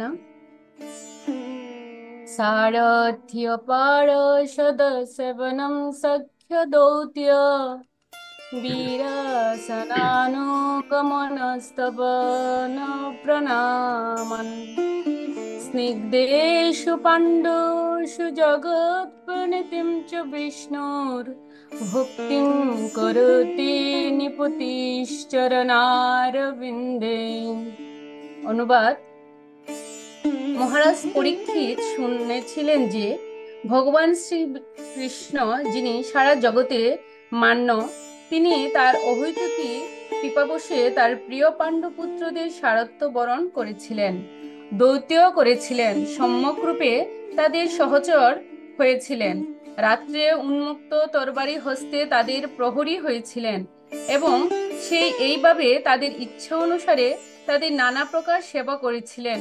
কনিষ্ঠ ধাতারূপে তিনি তাদের প্রণতি নিবেদন করেছিলেন এবং তাদের নির্দেশ পালন করেছিলেন। তা শুনে মহারাজ পরীক্ষিত ভগবানের শ্রী পাদপদ্মের প্রতি ভক্তিতে অভিভূত হয়েছিলেন। হরে কৃষ্ণ। তো এখানে আমরা যে বিষয়টা দেখতে পাচ্ছি যে যে প্রসঙ্গটা এখানে শুধু গোস্বামী বর্ণনা করলেন যে কোন বিষয়টা সবচেয়ে ভালো লেগেছে। তো সেই প্রসঙ্গে যাওয়ার আগে আমার একটা জিজ্ঞাসা হচ্ছে আপনাদের কাছে যে আপনারা কি মনে করেন, ভগবান পক্ষপাতী নাকি ভগবান নিরপেক্ষ? আপনাদের কি মনে হয়? আপনারা চ্যাট বক্সে লিখতে পারেন, আপনারা আপনাদের মতো করে দিতে পারেন যে আসলে ভগবান কি পক্ষপাতী নাকি ভগবান নিরপেক্ষ? আমাদের কি মনে হয়? কেউ একজন বলুন, কয়েকজন যারা আনমিউট করতে পারেন। চালু করে দিচ্ছি। ভগবান নিরপেক্ষ। ভগবান নিরপেক্ষ। আচ্ছা, আর কি উত্তর? ভগবান নিরপেক্ষ হলেও ভক্তদের প্রতি অনুরক্ত। আচ্ছা, ভক্তের প্রতি অনুরক্ত ভগবান। আচ্ছা, গোপীনাথ প্রভু। হরে কৃষ্ণ প্রভু। ভগবান নিরপেক্ষ, কোনো কোনো ক্ষেত্রে ভক্তদের পক্ষ অবলম্বন করেন। আচ্ছা, না আমার কথাটা হচ্ছে ভগবান পক্ষপাতী না নিরপেক্ষ, যে কোনো একটা বলতে হবে। আমরা ভগবান নিরপেক্ষ। হ্যাঁ, ঠিক আছে, এবার বলবেন, ঘুরিয়ে বেশি বলার দরকার নেই। ভগবান নিরপেক্ষ কিন্তু এরকম, এবার বলার দরকার নেই, বা ভগবান পক্ষপাতিত্ব কিন্তু এরকম নয়। জাস্ট এরা বলবেন যে ভগবান আসলে পক্ষপাতী নাকি নিরপেক্ষ। উপেন্দ্র কি বলে? প্রভু ভগবান পক্ষপাতিত্ব করেন তার শুদ্ধ বৈষ্ণবদের জন্য। এই আবার তো ঘুরিয়ে হয়ে গেল বিষয়টা। আমার প্রশ্নটা ছিল ভগবান নিরপেক্ষ না পক্ষপাতী? ঠিক আছে, পক্ষপাতিত্ব। আসলে কৃষ্ণ ভক্ত অত্যন্ত চতুর, এটা বোঝা যাচ্ছে। আপনারা অনেক চতুর, সেজন্য আপনারা ঘুরিয়ে টুরিয়ে উত্তর দিচ্ছেন আমার। তো কেউ বলছেন ভগবান পক্ষপাতিত্ব, ভগবান পক্ষপাতী নয়। আচ্ছা, আমাদের চিরঞ্জীবী প্রভু কি বলে দেখি তো, বলুন। চিরঞ্জীবী গৌরাঙ্গ প্রভু। হরে কৃষ্ণ প্রভু। ভগবান পক্ষপাতী দেবো। পক্ষপাতী না? ওকে, হ্যাঁ, আমরা এরকম ক্লিয়ার কাট উত্তর চাই। তো আমাদের কিছু বক্তারা খুব ক্লিয়ার কাট উত্তর দিচ্ছেন যে ভগবান পক্ষপাতী, বা কেউ বলছেন ভগবান নিরপেক্ষ। তো আসলে উত্তরটা হচ্ছে এই যে ভগবান তিনি পক্ষপাতীও নন, আবার তিনি নিরপেক্ষ নন। ঠিক আছে, ভগবান তিনি পক্ষপাতিত্ব করেন না, বা তিনি নিরপেক্ষ নন। তাহলে আপনারা প্রশ্ন করতে পারেন, তাহলে ভগবান কি? পক্ষপাতীও নন, নিরপেক্ষ নন, তাহলে তিনি ভগবান হচ্ছেন, মানে এটাকে আমরা এভাবে নিতে পারি যে ভগবান কি পার্সিয়াল নাকি ইম্পার্সিয়াল? ঠিক আছে না, এভাবে নিতে পারি। ভগবান কি পক্ষপাতিত্ব করেন নাকি? তো আসলে ভগবান পার্সিয়াল নন, ইম্পার্সিয়াল নন। ভগবান হচ্ছেন প্রতিদান দেন। ঠিক আছে, ভগবান প্রতিদান দেন। এটা হচ্ছে ভক্তের যে ভক্তি, তার উপর ভিত্তি করে ভগবান প্রতিদান দেন। এটা পক্ষপাতিত্ব নয়, বা এটা নিরপেক্ষতাও নয়। বিষয়টা বুঝতে পেরেছেন? বিষয়টা কিন্তু পক্ষপাতিত্ব করা নয়। সমহম সর্বভূতেষু, ভগবান এক জায়গায় বলছেন যে আমি সবার প্রতি সমদর্শী। আবার বলছেন না, যারা আমার প্রিয় ভক্ত তাদের প্রতি একটু আমি পক্ষপাতিত্ব করি। কিন্তু অ্যাকচুয়ালি পরবর্তীতে সিদ্ধান্ত হচ্ছে এটা ভগবান আসলে পক্ষপাতিত্ব করেন না, আবার তিনি নিরপেক্ষ নন, কিন্তু তিনি কি? তিনি প্রতিদান দেন। কেবলমাত্র ভক্ত তার ভক্তির মাধ্যমে ভগবানকে যতটুক প্রসন্ন করেন বা ভগবান যতটা প্রসন্ন হন, ঠিক ততটুক প্রতিদান ভগবান সেই ভক্তকে দেন। এটা এই শ্লোকে প্রতিমান হয়ে গেছে 16 নম্বর শ্লোকে। কথা 16 নম্বর শ্লোকটা হচ্ছে পুরোটাই এর উপর। অনেকেই বুঝতে না পেরে 16 নম্বর শ্লোকটা পড়ার পরে অনেকে এই ধরনের মন্তব্য করতে পারে যে ভগবান তার ভক্তের প্রতি পক্ষপাতিত্ব করেন, ভগবান পক্ষপাত। এটা আপনারা বলতে পারেন স্বাভাবিকভাবে, বা এটা আমরা বলতে পারি ভগবান পক্ষপাতিত্ব করেন, কিন্তু অ্যাকচুয়ালি ভগবান পক্ষপাতিত্ব করেন না, তিনি প্রতিদান দেন তিনি। আমরা যদি পাণ্ডবদের ভক্তির মাত্রাটা একবার বিচার করি তাহলে এটা আমরা বুঝতে পারবো যে পাণ্ডবদের ভক্তির মাত্রাটা কেমন ছিল। প্রথমত হচ্ছে পাণ্ডবদের ভালোবাসার সর্বোচ্চ শিখরে ছিল ভগবান। তাদেরকে যদি প্রশ্ন করা হতো যে তোমাদের ভালোবাসার ব্যক্তিকে, এক কথায় বলতেন কৃষ্ণ হচ্ছে আমাদের একমাত্র ভালোবাসার ব্যক্তি। অর্থাৎ ভালোবাসার চূড়ান্ত শিখরে কৃষ্ণকে রেখেছেন, ভগবানকে রেখেছেন। এক। দ্বিতীয় কোয়ালিটিটা হচ্ছে কি? দ্বিতীয় কোয়ালিটি হচ্ছে যে তাদের যে নিষ্ঠা, অর্থাৎ তাদের একটা সবচেয়ে বড় বিষয় ছিল ভগবানের ইচ্ছার বশীভূত থাকা। এই গুণটা কিন্তু সবার মধ্যে থাকে না, এটা সবার মধ্যে দেখা যায় না, যেটা পাণ্ডবদের মধ্যে ছিল, যে ভগবানের ইচ্ছার উপর কোন রকমের কোনো মন্তব্য না করে। মহাভারত পড়লে আপনারা দেখবেন যেখানে যুধিষ্ঠির মহারাজ রাজা হয়ে গিয়েছেন, তারপরও তিনি তাকিয়ে আছেন কৃষ্ণের দিকে।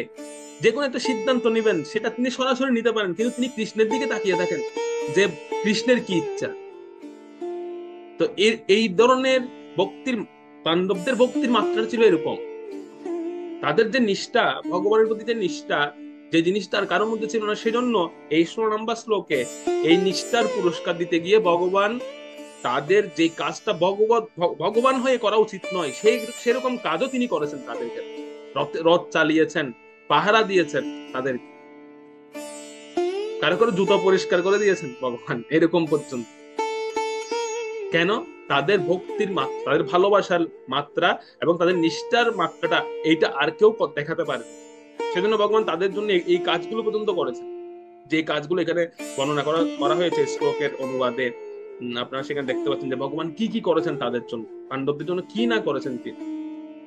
সুত গোস্বামী এবার এই প্রসঙ্গটা বলছিলেন যে যখন পরীক্ষিত মহারাজ শুনছিলেন এই কথাগুলো যখন শুনছিলেন, যে তিনি সমগ্র জগতের প্রভু হয়েও, মান্য হয়েও তিনি কারো সারত্ব করেছেন, দূতের কাজ করেছেন, দূত, শান্তি দূত, সামান্য একটা দূত, এটা তো যে কাউকে দিয়ে তিনি করাতে পারতেন, কিন্তু তিনি স্বয়ং নিজে দূত হয়ে এসেছেন।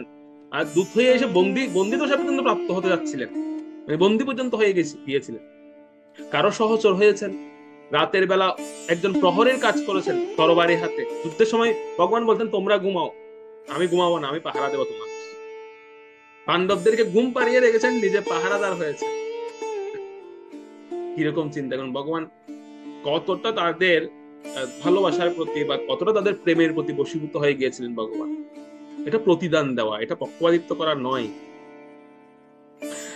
যেরকম আমরা যেমন বিনিময় প্রথা বলি বর্তমান সময়ে, প্রতিদান আর বিনিময়ের মধ্যে অনেক পার্থক্য আছে। বিনিময়টা হচ্ছে তুমি আমাকে যা দেবে আমি সেই পরিমাণেই তোমাকে দেবো, তুমি আমাকে যত টাকা দেবে সেই টাকার বিনিময়ে আমি তোমাকে পণ্য দেব। কিন্তু প্রতিদানটা সেরকম নয়। ভগবান এখানে যে সুত গোস্বামী প্রতিদানের কথা বলছেন, এটা খুব গুরুত্বপূর্ণ, আমাদের বুঝতে হবে। প্রতিদানটা হচ্ছে অন্য বিষয়। প্রতিদানটা হচ্ছে যে প্রতিদানটা হচ্ছে আভ্যন্তরীণ, বিনিময় প্রথাটা হচ্ছে বাহ্য। বিনিময় প্রথাটা হচ্ছে দেখানো যে আমি এতটুকু এই পরিমাণ দিচ্ছি, ওই পরিমাণ বিষয় আমি নিতে চাই তোমার কাছে। কিন্তু প্রতিদান বিষয়টা কিন্তু বাহ্য নয়, প্রতিদান বিষয়টা হচ্ছে আভ্যন্তরীণ। এটা মাত্রা বিচার করে যে কি পরিমাণ মাত্রায় আমি তার প্রতি অনুরক্ত, তার প্রতি আমি নিষ্ঠা পরায়ণ। সেরকম মাত্রা অনুসারে ভগবান, অনেক ক্ষেত্রে এটাও দেখা গেছে ভগবান তার চেয়েও অধিক দেন প্রতিদান, তার চেয়ে অধিক দেন, কিন্তু ভক্তের মাত্রার উপর ভিত্তি করবে সে। মহারাষ্ট্রে একজন ভক্ত ছিলেন, ধন্যাজাট ওনার নাম ছিল, ধন্যাজাট। উনি এমন ভক্ত ছিলেন যে উনি একবার ওনার ঘরে একজন সাধু এসেছেন, সেবা করছেন, শালগ্রাম শিলা সেবা করছেন। তো এই শালগ্রাম শিলা সেবা করতে দেখে উনারও খুব হৃদয় ইচ্ছা হয়েছে যে আমি যদি এরকম ভগবানের সেবা করতে পারতাম। ছোট্ট ছেলে ধন্যা, তিনি তখন সাধুকে জিজ্ঞেস করছেন যে আপনি কার সেবা করছেন? তো সাধু বলছে এটা শালগ্রাম শিলা, এটা হচ্ছে ঠাকুর। তো ধন্যা বলছে, তো আমাকে আমাকে একটা দিন, আমি একটু সেবা করতে চাই আপনার মতো ভগবানকে। তো সেই সাধু বলছে, আরে ছোট ছেলে, তুমি কিসের সেবা করো? কিন্তু ধন্যা খুব মানে সে এতটাই মানে এতটা সে সিরিয়াস ভাবে বলছিল বা কান্নাকাটি করছিল যে সে সাধু পরে চিন্তা করছে একটা ছোট্ট ছেলে, তো তাকে কোনো রকম বুলিয়ে টুলিয়ে ম্যানেজ করে দেবো। তো সাধু কি করেছে, একটা রাস্তায় ওই ছেলেটা না দেখে, ধন্যা জাত না দেখে মতো একটা ছোট্ট পাথর কুড়িয়ে নিয়ে বলছে, এই নাও, এটা হচ্ছে তোমার ঠাকুর, ওটা হচ্ছে আমার ঠাকুর, আর এটা হচ্ছে তোমার ঠাকুর, এটা নাও। একটা রাস্তার পাথর কুড়িয়ে দিয়ে দিয়েছেন তাকে যে এটা সেবা করো। তো ধন্যা জিজ্ঞেস করছে, আচ্ছা কিভাবে সেবা করতে হবে? বলতে তেমন বিশেষ কিছু না, ওই যে চন্দন আছে না, চন্দন দিয়ে একটু এই শালগ্রাম শিলাকে একটু অঙ্গরাগ করে দিবে, প্রতিদিন একটু স্নান করাবে, আর একটু ভোগ লাগাবে, বাস এই আর কি, বিশেষ কিছু না। তো ধন্যা জাট কি করেছেন, তিনি শালগ্রাম এই যে পাথরের রাস্তায় যে কুড়িয়ে পাওয়া পাথর, যেটা সাধু উনাকে দিয়ে গেছেন, সেই পাথরটার সেবা করা শুরু করেছে। একদম অত্যন্ত হৃদয় দিয়ে সেবা করছিলেন সাধুর কথায়। এবং তিনি তো তুলসী পত্র চিনেন না, সাধু বলেছে তুলসী পত্র দিতে হয় শালগ্রাম। তো তিনি কি করেছেন, যে কোনো গাছের পাতা একটা ছিঁড়ে এনে তুলসী পাতা বলে ওটাই শালগ্রাম ওই পাথরের উপর দিয়ে দিচ্ছেন, যে নাও, এটা হচ্ছে তুলসী পাতা, এটা গ্রহণ করো। তার ওনার কাছে তো চন্দন নেই, ওই ছোট্ট ছেলে চন্দন কোথায় পাবে? রাস্তার মধ্যে একটা ইটের টুকরা কুড়িয়ে পেয়েছেন, তো উনি মনে করছেন এটাই হচ্ছে চন্দন। ওই ইটের টুকরাটাকে পাথরের মধ্যে ঘষে ওই জল দিয়ে ওই ওই চন্দন দিয়ে উনি তিলক করিয়ে দিচ্ছেন শালগ্রাম। দেখুন কিরকম ভক্তি, কিরকম প্রেম। আর বাড়িতে ওনাকে যা খেতে দিত সেটা লুকিয়ে গোপনে নিজে না খেয়ে ওটা আগে এনে ওই পাথরটাকে দিত, আর দিয়ে বলতে, খাও, ওই সাধু তো তোমাকে যা দেয় সবগুলো তুমি গ্রহণ করো, তো আমি দিলে খাবে না কেন, আমিও দিচ্ছি, খাও, আর তুমি যতক্ষণ খাবে না ততক্ষণ আমিও খাবো না। তো ওটা তো পাথর, ওটা তো আর শালগ্রাম নয়, ওটা তো গ্রহণ করছে না।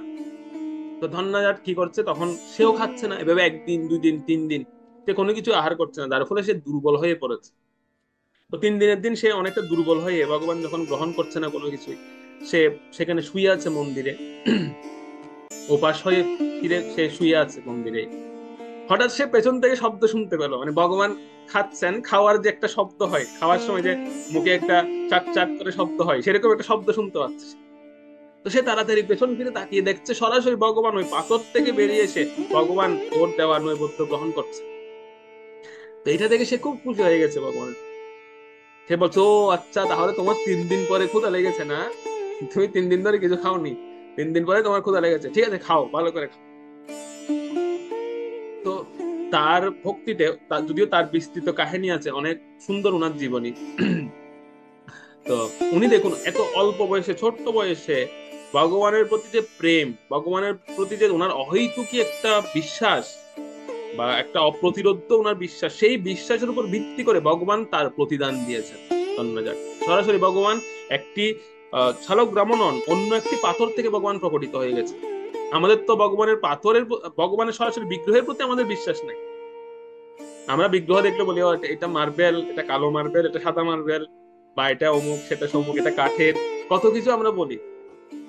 কিন্তু যদি ভগবানের প্রতি এরকম নিষ্কপট প্রেম থাকে বা হয়তুকি ভক্তি থাকে, তবে ভগবান যে কোনো স্থান থেকে প্রকট হতে পারে। তো ভগবান হচ্ছেন প্রতিদান দেন, ভগবান এটা পক্ষপাতিত্ব করা নয়, ভগবান হচ্ছে প্রতিদান, তার প্রেম, তার বিশুদ্ধ প্রেম বা ভালোবাসার প্রতিদান স্বরূপ ভগবান সেখান থেকে প্রকট হয়েছে। প্রহ্লাদ মহারাজের অবিচল আস্থা ছিল বলে সেই স্তম্ভ থেকে ভগবান প্রকটিত হয়েছে। তো এটা হচ্ছে প্রতিদান দিয়েছেন ভগবান, এটা পক্ষপাতিত্ব করা নয়। সেজন্য কেউ এই 16 নম্বর শ্লোকটা পরে আমাদের কেউ মনে করা উচিত নয় যে ভগবান তাহলে পাণ্ডবদের পক্ষপাতিত্ব করেছেন, পাণ্ডবদের প্রতি ভগবান পক্ষপাতিত্ব করেছিলেন সেই সময় নাকি? না, ভগবান পক্ষপাতিত্ব করেননি, ভগবান প্রতিদান দিয়েছিলেন, পাণ্ডবদের ভক্তির প্রতিদান তিনি দিয়েছেন। তারা ভগবানের প্রতি অহৈতুকী প্রেম ছিল, ভগবানের প্রতি তাদের নিষ্ঠা ছিল, সেই নিষ্ঠার প্রেম ভগবান দিয়েছে। আরেকজন আমাদের গৌড়ীয় বৈষ্ণব সমাজে একজন দুজন ভাই ছিলেন, খুব প্রসিদ্ধ দুজন ভাই। একজন হচ্ছেন জ্ঞান দাস আর একজন হচ্ছেন গোবিন্দ দাস। আপনারা জ্ঞান দাসের অনেক কীর্তন আপনারা শুনে থাকতে পারেন, বা গোবিন্দ দাসের অনেক কীর্তন আপনারা শুনেছেন, যেমন ভজহুরে মনশ্রী নন্দন নন্দন অভয় চরণারবিন্দরে, এই গানটা গোবিন্দ দাস ঠাকুর লিখেছেন। তো এই গোবিন্দ দাস ঠাকুর তিনি উনার উনার দুই ভাই জ্ঞানদাস এবং গোবিন্দ দাস। তো জ্ঞানদাস তিনি ছিলেন ছোটবেলা থেকে কৃষ্ণ ভক্ত, ছোটবেলা থেকে তিনি ভগবানের ভক্ত ছিলেন। আর গোবিন্দ দাস ছোটবেলা থেকে ছিল কালী ভক্ত, ওনার নাম ছিল কালিদাস পূর্ব নাম। তো দুই ভাই একসঙ্গে থাকতেন সব সময়, কিন্তু আরাধ্য দেবতা ভিন্ন। কালিদাসের বিগ্রহ হচ্ছে কালী, উনি মা কালীর সেবা করতেন। আর জ্ঞানদাসের বিগ্রহ হচ্ছেন রাধা কৃষ্ণ সেবা করতেন। আর মন্দির হচ্ছে একটা, মন্দিরের মাঝখানে পার্টিশন দিয়েছেন, পার্টিশন দিয়ে এক পাশে মা কালীকে বসিয়েছেন আর আরেক পাশে জ্ঞানদাস রাধা কৃষ্ণের সেবা করতেন।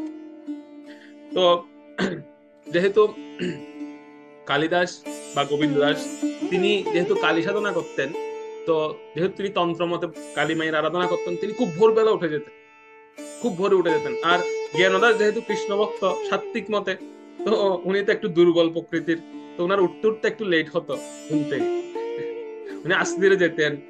অর্থাৎ উনি যেতে যেতে গোবিন্দ দাসের কালী পূজা হয়ে যেত, তখনই উনি যেতেন কৃষ্ণ পূজা করার জন্য। তো একদিন এই কালিদাস তিনি মা কালীকে আরতি দিচ্ছেন, খুব ভোরবেলা উঠে মা কালীকে আরতি দিচ্ছেন, ধূপ দিয়ে আরতি দিচ্ছেন। তো ধূপের যে ধোঁয়া ছিল সেই ধোঁয়াটা উড়ে উড়ে মানে উঠতে উঠতে কৃষ্ণের দিকে যাচ্ছে, মানে যেদিকে জ্ঞানদাসের যে বিগ্রহ সেদিকে চলে যাচ্ছে। তো তখন কালিদাস কি করছে, ওই হাত দিয়ে এক পাশে এরকম ধরে রেখেছে আর বলছে, এই তোমার তুমি ওদিকে যাবে না, ওটা হচ্ছে জ্ঞানদাসের, আর কৃষ্ণকে জ্ঞানদাস ধোঁয়া দেবে সকালবেলা এসে ধূপ দেবে, তুমি ওইটাতে যাবে না, তুমি হচ্ছে আমি হচ্ছে কালিমাকে দিচ্ছি, তুমি কালিমার কাছে যাও, মানে ধোঁয়াকে বলছে। আর বারবার এরকম হাত দিয়ে রেখেছে, মানে ধূপের ধোঁয়াটা যেন কৃষ্ণের দিকে না যায়, কৃষ্ণের দিকে না যায়, মানে ওটা তো আমি কালিমাকে দিচ্ছি, ওটা তো কৃষ্ণকে দিচ্ছি না। গোবিন্দ দাসের ভক্তিটা কিরকম দেখুন। কিন্তু ধোঁয়াটা বারবারই কৃষ্ণের দিকে চলে যাচ্ছে। আর এদিকে তো সে খুব রাগ করে ফেলেছে, সে রাগ করে বলছে, আরে এই কৃষ্ণ তো এত এত এত শয়তান যে আমি আমার মা কালীকে ধূপ দিচ্ছি, সে সেই ধূপের ধোঁয়াটাও সে গ্রহণ করে নিচ্ছে, সেটাও সে আমাকে নিতে দিচ্ছে। তো এই কথাটা যখনই বলেছেন, ভগবানকে যখন গালাগালি দিয়েছেন, সঙ্গে সঙ্গে ভগবান বিগ্রহ থেকে প্রকটিত হয়ে গেছে। আর প্রকটিত হয়ে কালিদাসকে দর্শন দিলেন। তো কালিদাস দেখতে পেলেন যে কৃষ্ণ সরাসরি ওনাকে দর্শন দিচ্ছেন, তখন সঙ্গে সঙ্গে উনি বলে উঠলেন যে, কৃষ্ণ আমাকে দর্শন দিয়ে কোনো লাভ নেই, আমি তো তোমাকে ডাকি না, তুমি কেন আমাকে দর্শন দিচ্ছ? আমি তো মা কালীকে ডাকি, মা কালী আমাকে দর্শন দিই, সুতরাং তুমি আমার ভাইকে গিয়ে দর্শন দাও, তোমার দর্শন আমার প্রয়োজন। তখন ভগবান বলছে কালিদাসকে যে, কালিদাস আমি তোমাকে দর্শন কেন দিয়েছি জানো? যে জ্ঞানদাস আমাকে পূজা করে ঠিক আছে, জ্ঞানদাস আমার ভক্তি করে ঠিক আছে, কিন্তু বিগ্রহের প্রতি তোমার যেরকম বিশ্বাস, সেই বিশ্বাসটা এখন ওর মধ্যে আসে। তুমি মনে করছো যে এই ধূপের ধোঁয়াটা আমার দিকে উড়ে উড়ে আসছে, মানে আমি গ্রহণ করে নিচ্ছি, তার মানে তুমি আমার বিগ্রহটাকে বিশ্বাস করেছো, তুমি মনে করেছো যে আমি বিগ্রহের মধ্যে আছি, এটা তুমি মনে করেছো, এটা তুমি বিশ্বাস করেছো মনে প্রাণে, সেজন্য তুমি ধোঁয়াটাকে বারবার সরিয়ে দিচ্ছ, বারবার তুমি আমাকে গালাগাল দিচ্ছ। তার মানে তুমি মনে করো যে বিগ্রহের মধ্যে আমি আছি, এই বিশ্বাসটা যেহেতু তোমার আছে, সেজন্য আজকে তোমাকে আমি দর্শন দিই। এইভাবে যখন তাকে এই প্রসঙ্গটা বললেন, এবং ভগবত দর্শন, এটা তো সাধারণ দর্শন নয়, সেদিন থেকে তার হৃদয় পরিবর্তন হওয়া শুরু করেছে। এবং স্বয়ং ভগবান এভাবে বলার পরে স্বয়ং মা কালী স্বয়ং নিজে প্রকটিত হয়ে ওনাকে বললেন যে, গোবিন্দ দাস তুমি কালিদাস, কালিদাস বল সম্বোধন, কালিদাস আজকে থেকে তোমার নাম আমি পরিবর্তন করে দিচ্ছি, তোমার নাম ছিল কালিদাস, তো তোমাকে আমি নামকরণ করছি, দীক্ষা দান করছি, তোমার নাম হবে গোবিন্দ দাস, তুমি গোবিন্দের আরাধনা করো, আমি ওনার আরাধনা করি। সেজন্য এরপরে গোবিন্দ দাস এই গানটা লিখেছিলেন, বজপুরে মনশ্রী নন্দন নন্দন অভয় চরণার ভিতরে, এই ভজনটা তিনি লিখেছিলেন সে এরপর। অর্থাৎ ভগবানের প্রতি বিশুদ্ধ ভক্তি, এই যে বিগ্রহের প্রতি ভক্তি, সেই ভক্তি প্রতিদান দিয়েছেন ভগবান, ভগবান প্রকটিত হয়ে গেছে সরাসরি বিগ্রহ। সেজন্য ভগবান পক্ষপাতিত্ব করেন না কখনো, এবং ভগবান নিরপেক্ষ নন, ভগবান তাকিয়ে থাকেন না, ভগবান কেবল প্রতিদান দেন ভক্তকে। সেজন্য কখনোই আমাদের এভাবে বলা উচিত নয়, আমি আপনাদের জিজ্ঞেস করেছি যে ভগবান পক্ষপাতিত্ব করেন নাকি ভগবান নিরপেক্ষ। তো কোনোদিন আপনারা আবার এই বিষয় নিয়ে তর্কে যাবেন না কেউ, আমি জাস্ট এটা বোঝানোর জন্য, এই শ্লোকটা বোঝানোর জন্য এই প্রসঙ্গটা আলোচনা করলাম এখানে। আমরা তো এখানে তো সবাই ভক্তরা আছেন, কিন্তু আমাদের এই বিষয় নিয়ে কখনো তর্কে যাওয়া উচিত নয়, তাহলে ভগবান খুব কষ্ট হবেন যে আমি এত কিছু করার পরে তোমরা আমাকে নিয়ে যুক্তি তর্ক করছো, আমি পক্ষপাতিত্ব করি না নিরপেক্ষ। ভগবান পক্ষপাতিত্ব করেন না, তিনি আবার নিরপেক্ষ নন, তিনি প্রতিদান দেন।